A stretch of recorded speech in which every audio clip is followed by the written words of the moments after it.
All right, ladies and gentlemen, apologies for the wait, but we are ready for the next chapter of Solo Leveling Ragnarok. Had to make sure that the boys were fine, but now that I know that they are fine, we can go ahead and move on, shall we?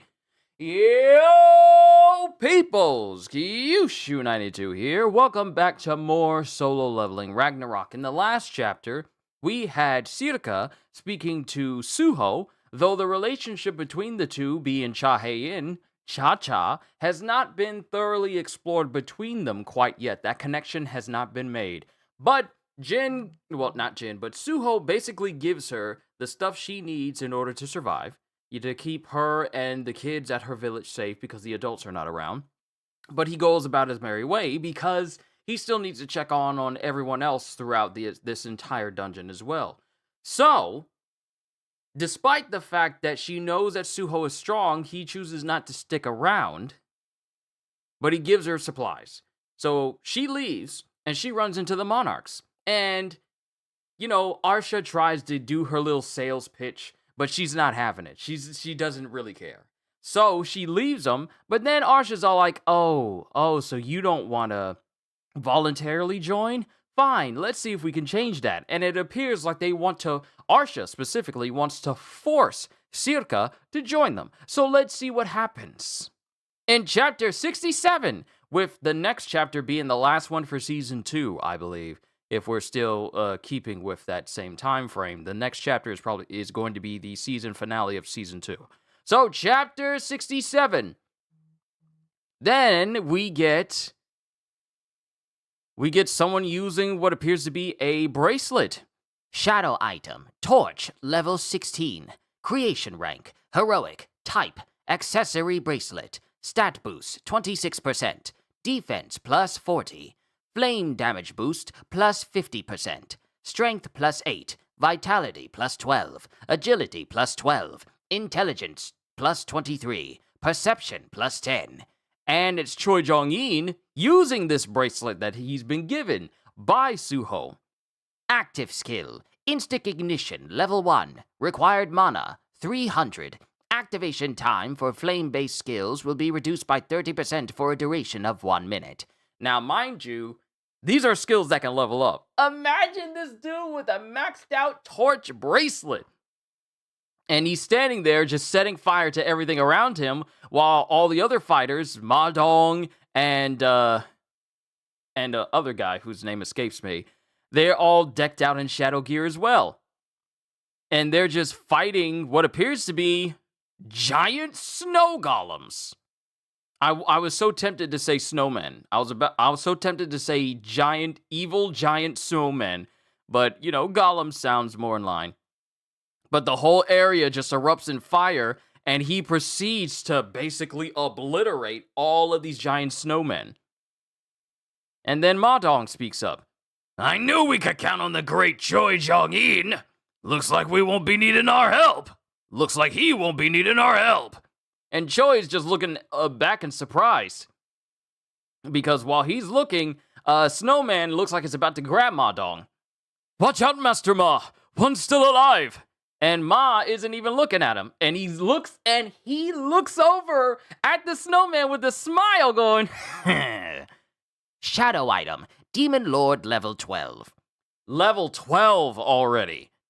Demon Lord level 12. Creation rank, heroic. Type, defensive item. Shield. Stat boost, 22%. Defense, plus 175. Strength, 15. Vitality, 20. Agility, plus 9. Intelligence, plus 7. Perception, plus 12. It'll take a lot more than this to take me down! And he brandishes his shield, which looks like it gets empowered. And he just slams the snowman with the shield. Active skill, Giant Shadow level 1. Required mana, 10. Mana wraps around the body to achieve a gigantification effect. Requires 1 mana per second to remain activated. So he essentially just gigantifies himself. And then he just smashes the snowman. Then we get the other guy above him. whose name, what is his name? It's not Ki-hoon. Is it? Is it Son Ki-hoon? Sorry, I'm drawing a blank here. But he jumps up behind the snowman. Shadow item. Goblet. Level 11. Creation rank. Heroic. Type. Defensive item. Torso. Stat boost. 21%. Defense. 120 plus 120. Strength plus 15. Vitality plus 12. Agility plus 18. Intelligence plus 10. Perception plus 15. And he's just bringing his fist down. And it's charging up. It looks like his fist is charging up. Active skill. Offense is the best defense. Level 1. Required mana. 100. Converts user's defense stats to attack stats. Skill will be deactivated automatically when defensive stats are required. Defense 50% translates into attack 50%. And in one singular move, he just obliterates the head of the snowman. I can't believe I'm holding my own in an S-rank dungeon. Well, you've been training pretty hard with that custom item you received from Suho. Then there's a rumbling next to them because we get some more people rolling up. And it's Baek-yoon-ho. It's me-ho. Looks like we're back on track, more or less. Shadow item. No, this is Baek going, looks like we're back on track, more or less. Shadow item. White Beast level 20. Creation rank. Heroic. Type. Gauntlet. Stat boost. 30%. Attack plus 130. Strength plus 24. Vitality plus 12. Agility plus 18. Intelligence plus 3. Perception plus 12. Yeah, it's Baek-yoon-ho rolling up with his daughter who's got like shadow boots on. And he's just rolling up like, dude, looks so good with his big old gauntlets. Shadow item. Valorb. Level 10. It's either Valorb, because Lorb it's spelled Vallorbe. So it's either Valorb or Valorbe or Valorbe. But I'm going to say Valorb. Shadow item. Valorb. Level 10. Creation rank. Heroic. Type. Gator. Stat boost. 20%. Attack plus 120. Strength plus 10. Vitality plus 10. Agility plus 12. Intelligence plus 6. Perception plus 8. Oh, sorry. The other guy was not Son Ki-hoon because Son Ki-hoon is the one behind Baek and his daughter. Son Ki-hoon didn't receive a custom item due to time constraints. He is literally the only person not rolling up with a shadow item of his own. Then Baek speaks up. The scavengers must have gone further inside the dungeon. Let's get going. We were able to find each other, thanks to Guildmaster Choi's quick thinking. But what about the 4 others who are still missing? And then Choi just pushes up on his glasses. I don't think we need to worry about them. Suho probably decided it was more important to catch up to the scavengers and continue forward on his own. And the Reaper Guild are known for their independence, so I'm sure they'll figure things out on their own. Meaning Leun-suk, Park Do-jin, and Lim Tae-gyu himself. Besides, we're all on the lookout for the same thing, the master of this dungeon, so I'm sure we'll run into each other eventually. Well then, we're up against... Oh, I think there's Madong going. Well then, we're up against the Scavenger Guild, led by Thomas Andre, the one-man army. Let's go give 'em heck. And then we get Thomas Andre's foot stomping into the ground, and he's just walking casually with his hands in his pockets. Mind you, this is a frozen tundra, and Joker's just rolling in sandals and short shorts, just board shorts, with an open, thin Hawaiian shirt. Literally nothing bothers him. And he's just walking casually. And then something launches behind him. And it's Leun-suk. And it's Leun-suk and Park Do-jin, because they're quietly following them. Found him. Thomas Andre, the one-man army. I can use his superhuman powers to bring all the other S-ranks under my control, and then I'll be able to use my pawns to start wars, or sacrifice them in exchange for a miracle. And he starts reaching for that Stardust drop, Yeah, Stardust drop that Arsha gave him. And he prepares to fire it. No, this ain't gonna go the way you think. You ain't gonna get that drop on Thomas Andre that easily. But he prepares to fire it, almost the same way Sukuna did like the flame arrow against Jugo back during the Battle of Shibuya. He starts pulling it back as if he's preparing to fire this shard directly at him. And Thomas Andre doesn't even move. See, this tells me that he already knows that Park Dojin is there. He already knows. It's just that he's so unbothered. But he hasn't looked in his direction. And then someone walks in. I know it's a competition and all, but I'm going to have to ask you to refrain from attacking other hunters. And then Park stops because someone walks up behind him.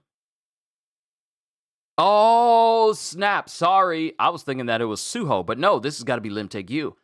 I know it's a competition and all, but I'm going to have to ask you to refrain from attacking other hunters. And Park stops. As a guild master, I would never allow such behavior under my watch. What are you doing here? Why aren't you looking for the others? I happened to spot the scavengers after I landed, so we've been stalking them, hoping to find an opportunity to steal some of their rewards. You're lying. I've been watching you ever since we all touched ground. You didn't land anywhere near the scavengers. The explosion on the plane, it was caused by one of Leon Suk's skills, wasn't it? The two of you are scheming something, aren't you? And then Park starts glaring, and you can tell that he's agitated that someone could possibly be on to him. He starts glaring, and his eye is kind of shining. Wow, I didn't think anyone would catch that. Rangers sure are something. You're just like that Lehman song.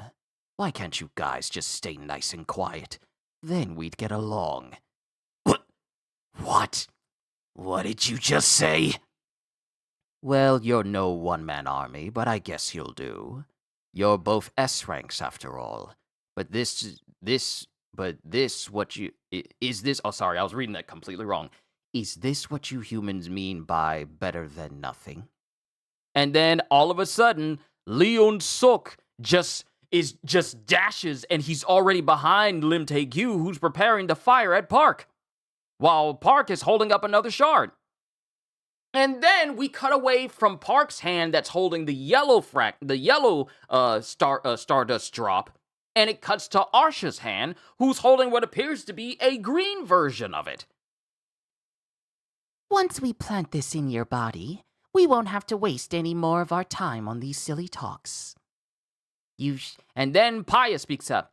You should have just listened to Arsha when you had the chance. Looks like the air of the frost isn't too bright. And then Arsha gives this drop, to one of her little centipede creatures, while Sirka is still bound up by the centipede that Arsha launched at her. I've got no idea what they're talking about. All I ever wanted was to keep my siblings safe. Help me, Cha-Cha! Help me!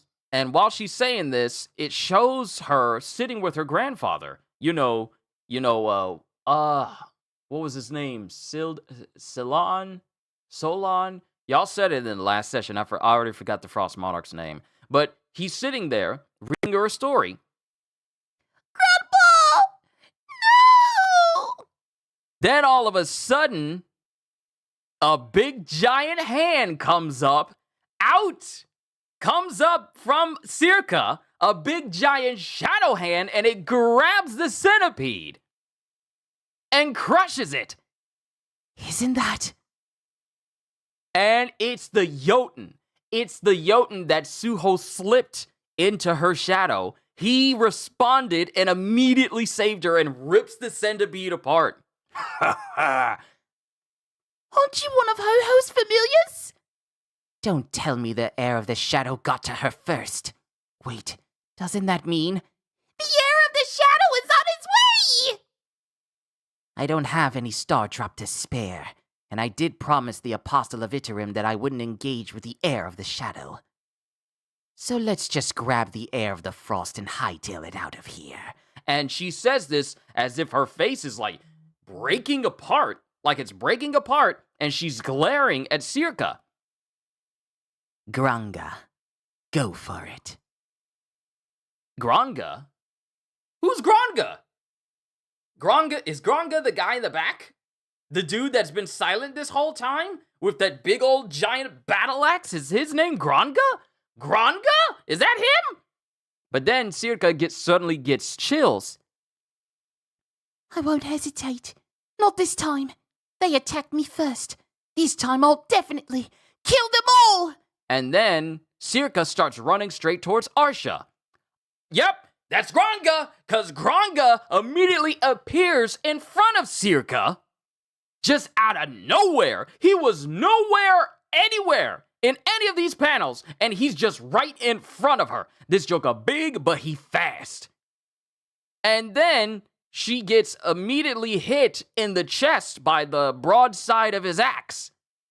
Then the big shadow Jotun is preparing to smash Granga while he's holding up what appears to be an unconscious Circa on his axe.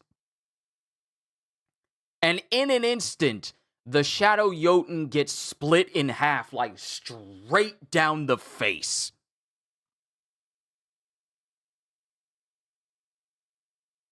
And then Granga, in that same motion, grabs the back of Circa's neck and just has her and is holding her literally by the hair. I never imagined he'd be this strong. And then it shows Arsha, who shows like she's having like bits and pieces of bugs sticking out of her face. Like we get like a big mandible on the side of her head and a horn and like a spike sticking through her head. And she goes, Be a good girl, okay? Don't give us any more trouble or we'll have to hurt you again. And then someone out of nowhere, oh, jumps off of a cliff high above him. And Arsha can sense them. Either that or she's just so into paying attention to Circa that she doesn't notice. And all of a sudden, they immediately turn. No, I think it's Arsha sensing it. They all turn. Paya, Arsha, Granga. We got the name. I like his name. I like Granga's name. Granga, they all turn in the direction of where this person's jumping towards, and Granga tries to slash in one direction, and then we get Suho going, Who the heck are you? And where do you think you're taking that kid? And then it cuts to Circa, who's looking surprised and crying, going, Ho-ho! And then, when it looks like Granga is preparing to smash Suho responds in kind, and both Granga and Suho clash as soon as they both hit each other. Suho punching Granga's axe, it causes an explosive shockwave to emanate from the whole area. And Granga looks like he's struggling, because this is the first time we see a bead of sweat on his face, and we see him gritting his teeth.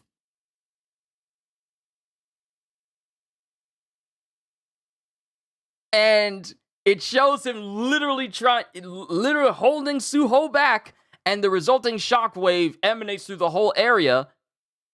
And it shows Arsha and Paya, they immediately start taking off. They take off. They leave Granga behind. They immediately start running with Circa in tow. Arsha, what do we do? Granga's facing off against the heir of the shadow! Just hurry up and get ready to open a gate, Paya. From what my bugs have told me, Suho doesn't have the power to take down Granga. This fight won't be easy for him. And Paya starts creating a portal.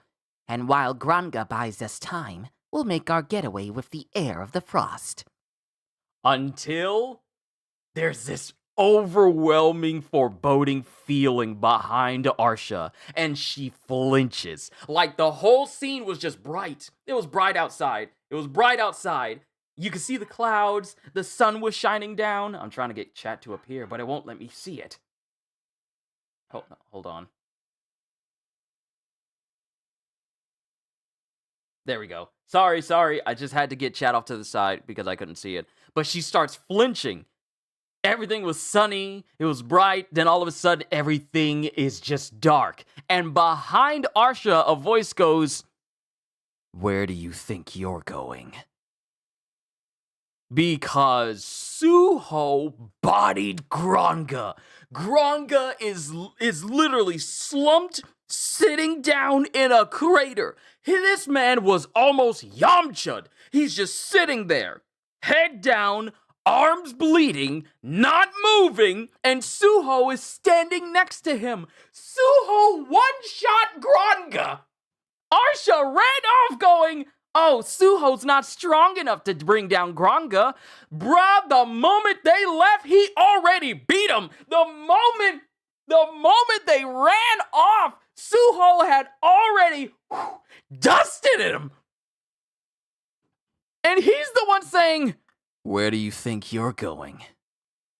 Gronga's struggling. He can't move at all. Mind you, he's still very much conscious. But Suho basically impaired him. So he's not unconscious. He's not completely down. He's not like sleep. He's not sleep. But he can't move. He is not able to move at all. And then we get Circa looking shocked, but also still crying. And Suho is standing there with shadowed tendrils just coming off of him, both of his eyes glowing, going, "Hand over the kid." Stats. Name, Sung Suho. Level 75. Strength, 195 plus 34. Vitality, 126 plus 29. Agility, 143 plus 39. Intelligence, 179 plus 30. Perception, 107 plus 21. Literally, almost all of his stats are hitting the 200 range, save for his perception. To be continued. These jokers thought they were gonna roll out. These jokers thought that they were just gonna roll out with Circa and it wasn't gonna be a problem. They don't know! Oh my goodness! Okay, so this was a good chapter. The next one we're supposed to be getting is supposed to be the season finale for season 2. So cool. But at the same time, Kitty, good to see you, Cohagen, and everyone else who happened to stop by as well. So the thing that gets me is, one, Park thought this was going to be a good opportunity to try and bring down Thomas Andre. And mind you, when he was preparing to bring down Thomas, he wanted, and I say bring down Thomas Andre with big parentheses, he wanted to take on Thomas Andre, then use Thomas Andre's power to bring down all other S ranks so he could take them over, and then use all the S ranks he would take over, because now we know his plan. His plan is to take over every single S rank he can, and then use them to start wars. Just start wars, just because.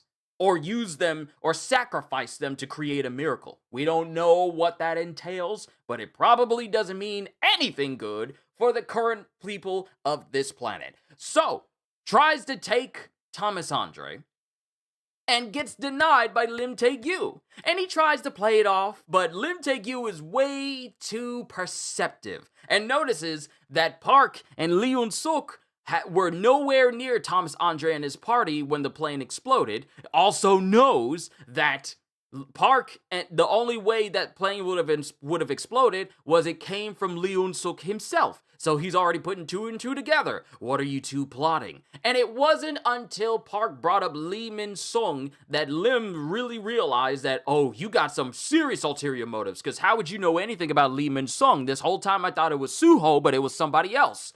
But the whole thought of him being the apostle of Itarim has not come up, because Lee Un-suk prepares to attack Lim Tae-gyu, and we immediately shift away from Park, hopefully trying to take this as a he's thinking hopefully he could take this as an opportunity to take another S rank. And we switch over to Arsha, who's trying to force her version of the Stardust drop into Circa so she can become submissive, kind of still leaning in a direction that Granga, whose name is revealed in this chapter, is also under the influence of that same Stardust drop that Arsha created. But, thankfully, because of the shadow that Suho put in Circa, that shadow breaks out and proceeds to destroy the centipede that was threatening to make Circa, become enthralled. But it's not enough to stop Granga, because Granga just shows up, absolutely bodies that Jotun, and he proceeds to take Circa hostage. But it isn't until they start trying to walk away with Circa that they get surprised by Suho, who realizes that Circa's in trouble and goes, "What do you think you're doing with that kid?" And then when he drops down, Granga tries to come up and tries to clash with Suho. I thought, let's see what happens with this dude. We haven't seen him do anything. It is so crazy that we haven't seen him do anything, and the first thing we see him do is first one-shot a shadow and then get one-shot by Suho. In his first chapter that he actually does something, he bodies and gets bodied. In 2 panels. No, it was like 3 panels. 3 panels. Hold on. Let me roll back up. 1, 2, 3. Yeah, 3 panels. In 3 panels, he clashes with Suho. Arsha and Paya try to run away so that Paya can create a gate so that they can get out. And the next thing we see is Arsha getting shivers down the spine because she flinches, because all of a sudden we get Suho resuming the conversation saying, "Where do you think you're going?" And it shows Granga in the first showcase of his strength, sitting in a crater, unable to move, sweating and trembling, arms looking like they may be broken, bleeding over the forearm and the bicep. He's just sitting there, and mind you, Granga eclipses Suho in size and muscle, and this giant of a man is just knelt down in a crater, unable to move at all. Mind you, he's still very much conscious, but he doesn't move because Suho's just standing there with his hands in his pockets. And it's like, this is what the kids called aura farming. He's just standing there. Because Arsha was all like, "Oh, Suho is not strong enough to take on Granga. Granga is way stronger than Suho right now. Just open up a portal so we can make our getaway." And not realizing that Suho far eclipses Granga in strength. Literally, the only person that can offer him a competent fight at this point in time is Andre. Anyone beneath Andre is fodder. So I love this chapter because it shows that Suho's strength eclipses everyone here. Because one thing I like is the fact that they made sure to pay attention to everyone's stats who were increased because of the shadow items that Suho gave everyone. So it's the last numbers that we see is that we get like paltry numbers, like relatively paltry numbers for Choi Jong-in, Baek Yoon-ho, Ma Dong-wook, Son Ki-hoon, all of these different individuals who have shadow items that were gifted by Suho, and we see their stats. And we end this chapter seeing Suho's stats, and his stats eclipses every single person's. Vastly. Not a single person's stats goes into the 3 digits, and his is already in the 200s for a lot of them. I love this chapter. I don't know about y'all, but I love this chapter. I really hope those shadow items give immunity to Iterum shards. That's what I'm hoping as well. See, I was thinking that if she tried to use the shard, then maybe having a shadow item would make people immune. Now, here's the thing. The shadow reacted to someone trying to harm Circa, but it wasn't in direct retaliation of the Stardust drop being used. That's the difference. That's the difference. So we just see the shadow responding in the face of attack, but not responding because of the shard itself. So we still need to see if shadow items have the capacity to actually repel the effects or make a person immune to the effects of an Iterim shard. Because if that's the case, then Park Dojin is probably going to have a hard time trying to take over Lim Tae-gyu, since Lim Tae-gyu is already using a shadow item. If I remember correctly, he's using a shadow bow. So there's that. Choi and everyone else is probably protected, but we still need a confirmation to see if the shadow items do provide immunity to Iterim shards. That's something that still needs to be seen. But the thing is, Arsha was quick to say that I promised the apostle that I wouldn't mess with the heir of the shadow. And the heir of the shadow has ran up on every single one of them. And mind you, remember Suho's job, Suho's big major quest that he hasn't seen in a while is to recruit all the members of all the heirs of the monarchs, all of them. And pretty much all of the heirs that he's come across are there in front of him. Because we got Gronga, we have Paya, and we have Arsha and Sirka. He's got 4 heirs directly in front of him. And mind you, Arsha says she has no interest following the Shadow Monarch simply because her quest and the quest of the rest of the monarchs is to become monarchs themselves and defeat and not join with the Shadow Monarch. So this should be an interesting conversation. I'm not going to say an interesting fight because Granga, being what I may assume is the physically strongest out of all of these monarchs right now, the fact that he's the first one to go down? This was a good chapter. This was a good chapter. I like this one. I'm looking forward to next week's. Next week's is also the last Saturday of the month. Can y'all believe that? We're already about to leave January already. Wow. So season 2 ends on the last day of January. Interesting. But I'm hyped. I'm hyped. Seeing, I was about to say Jin.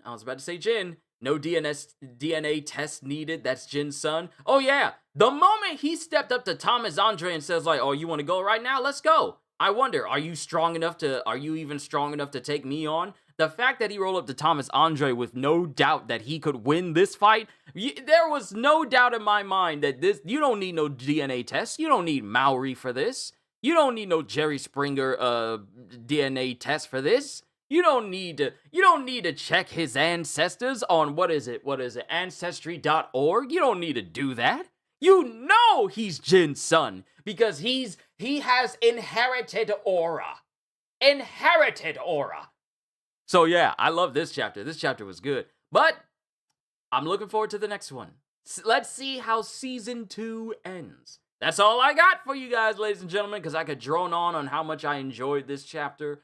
But I've said everything important and relevant that I could already. This was a good chapter. Just seeing Sewell standing there. Just seeing him standing there. And he's all like, where do you think you're going?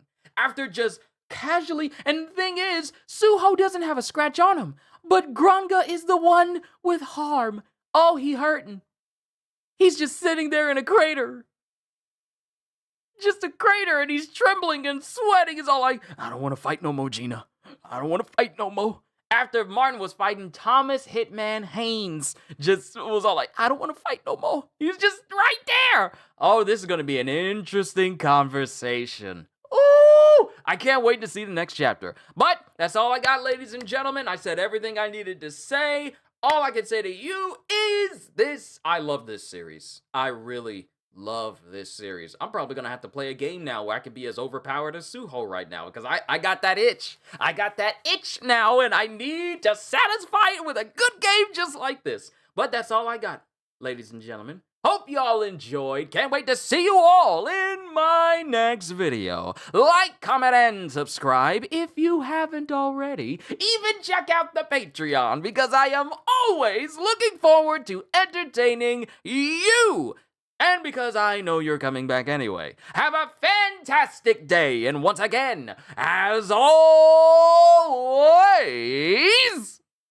Later, peoples! Y'all don't even know this chapter has me hyped!